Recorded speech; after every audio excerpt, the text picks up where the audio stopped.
Okay, so get this. We're diving into a real-life financial thriller right now. Oh, wow. In Nigeria. Okay. Allegations of fraud, powerful figures, and a crazy sum of money.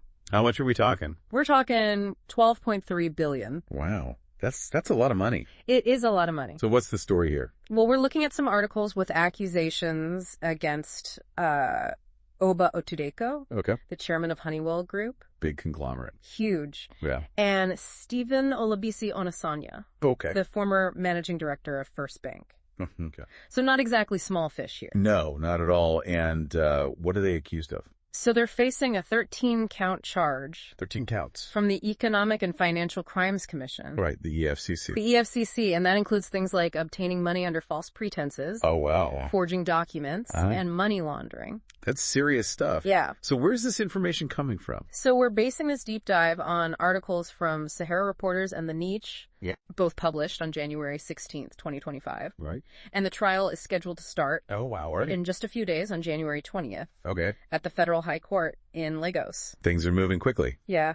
So let's break it down. What exactly is the EFCC alleging here? So the EFCC is saying that Otudeko Onasanya, along with a former Honeywell director named Soji Akintayo, and a company linked to Otudeko called Anchorage Leisure Limited. Okay. They basically pulled a fast one on First Bank between 2013 and 2014 to get their hands on these massive funds. And how much are we talking about specifically?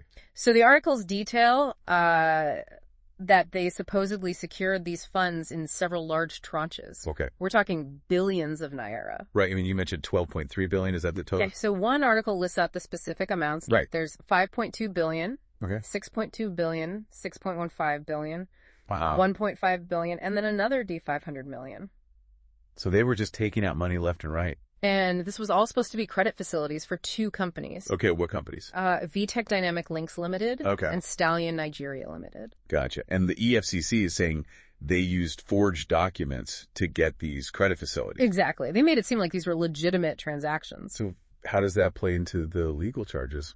Well, the charges specifically mention violations of the Advance Fee Fraud and Other Fraud-Related Offenses Act of 2006. Okay. And the Money Laundering Prohibition Act of 2011. So basically they're saying this was a scheme to deceive and illegally obtain funds. Exactly. These are some serious offenses. Yes, and we've got some heavy hitters in the Nigerian business world involved here. Right. Fill us in on who these people are. Okay, so Oba Otudeko heads Honeywell Group, which is a huge conglomerate. We talked about that. Yeah, food processing, real estate, all sorts of things. Wow.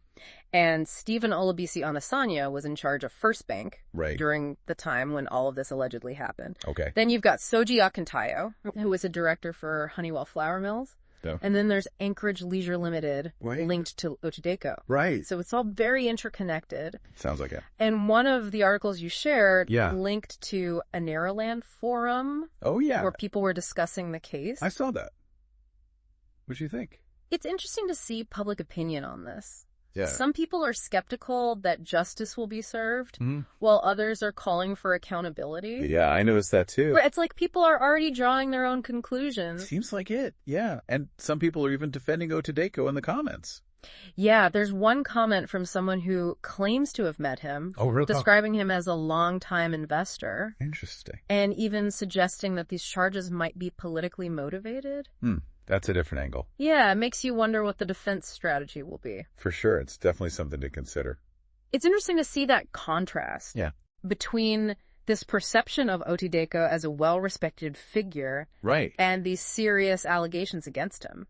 Yeah, it's definitely a complex situation and raises some questions. Absolutely. About how public perception might play a role in this whole thing. Yeah, because this case is definitely playing out in the court of public opinion as well. Oh, absolutely. Especially with social media amplifying every detail. Exactly. You can't escape it these days. No, it's everywhere. And it really makes you think about the potential influence of these platforms. You know, can they actually sway the course of a trial? It's a good question. And we're seeing some strong opinions already. Oh, yeah, for sure. There's one commenter, Dino Faculty, who directly accuses Onasanya of ruining First Bank. Wow, that's a bold statement. It is, and it shows how much is at stake for First Bank's reputation. Absolutely. And it's not just about reputation. What do you mean? Well, there's another commenter, Benue politician, Okay. who's worried about a potential lenient sentence. Oh. And then there's Apagba, who says the soul of First Bank is on the line. Wow, they're not holding back. No, they're not. These comments really reflect a deep mistrust of institutions and a desire for accountability. Especially when it comes to financial crimes involving powerful people. Exactly. It's a sentiment that resonates with a lot of people. Yeah, it feels like there's a real fear that this could all be swept under the rug. Because of who's involved. Exactly. Yeah, that's a valid concern. This case is definitely going to be under intense public scrutiny. For sure. Everyone will be watching to see if justice is served. Absolutely. Yeah, it really feels like everyone's watching to see if power and influence will win out in the end. It's a valid concern for sure, but we should mention some key witnesses are expected to testify in the trial. Oh, right. The articles mentioned that. Who are we going to hear from? Well, we're expecting representatives from First Bank to take the stand. Okay. And even the Central Bank of Nigeria. Wow. So we might get some real insights into how these institutions work. Yes, imagine what they could reveal about these transactions. Oh, it's going to be fascinating to hear their side of the story. And it's not just them. Who else? We're also going to hear from representatives of the two companies at the center of it all. Right. Stallion Nigeria Limited and VTech Dynamics Ltd. Exactly. Their accounts could be crucial in all of this. Yeah. Did they actually need those funds? Right. Were they aware of any wrongdoing? It's a puzzle, for sure. It is. And with potentially conflicting accounts, high-profile figures, and a public eager for answers, this trial is shaping up to be quite a showdown. Yeah, it feels like more than just a legal battle. Oh, absolutely. It's a battle of narratives, too. And how do you think the defense will respond to these allegations? That's the big question, will they try to claim these were legitimate business dealings?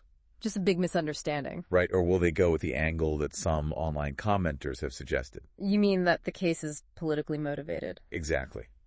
It'll be interesting to see how they approach it all and how they try to manage public perception. Especially with social media amplifying everything. Oh, for sure. The court of public opinion is in session 2047 these days. It is, and that brings us to the bigger picture. What do you mean? This case raises some important questions. About? Corporate governance, financial regulations, the fight against corruption in Nigeria? It really feels like this case is putting a spotlight on the whole system. It does, and this trial could set a precedent for how financial crimes are dealt with in Nigeria. Yeah, the implications could be far-reaching. What kind of message would a guilty verdict send to others in the financial system? It would certainly send a strong message that financial impropriety won't be tolerated. No matter how powerful you are. Exactly. It could lead to more scrutiny, stricter regulations, and a greater emphasis on transparency. But what if they're acquitted? That's a good question. It could fuel cynicism and erode public trust in the system. Yeah, people are already skeptical. They are. And a not guilty verdict might just confirm their fears. This whole case is like holding up a mirror to Nigerian society. It really is reflecting all its complexities and contradictions. Yet the challenges it faces when it comes to power, money, and justice.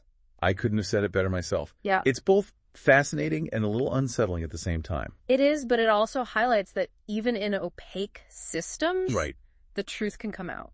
Whether it's through investigative journalism, whistleblowers, or legal proceedings. Exactly. It's a reminder that no one is above the law. And this deep dive has shown the power of social media in giving a voice to public concerns. It's incredible to see how engaged people are. It's like a virtual town square where everyone can weigh in. Absolutely. It makes you think what other stories are out there waiting to be uncovered. Right, and it reminds us that we can't just be passive observers. We have a responsibility to stay informed, ask questions, and demand better. Couldn't agree more, and this case, with all its high stakes and potential consequences, really drives that point home. So why should our listeners care about this case? Even if they're not involved in Nigerian finance. Yeah, what's the takeaway for them? Well, this case raises questions about systems we all rely on. Banking, corporate governance, the judicial process. It's a reminder that these systems aren't perfect. And that we all have a role to play in holding those in power accountable. By engaging in informed discussions, demanding transparency, staying informed. Even a case thousands of miles away can teach us valuable lessons. The fight against corruption, the pursuit of justice, these are global concerns. It's like a ripple effect. What happens in one place can impact us all. This case reminds us that justice is a process. A process that requires constant vigilance. And active participation from everyone. And that's where our deep dive concludes today. Leaving you with more questions than answers, perhaps? But hopefully a deeper understanding of this complex case. And its potential impact on Nigeria's future.